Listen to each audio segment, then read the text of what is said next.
Ayan. Ito naman pong falsification of public documents. Ano pong pagkakaiba nito sa perjury?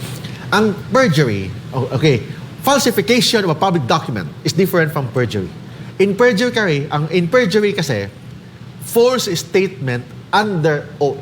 Gumagawa ka ng statement, pagsisinungaling, under oath.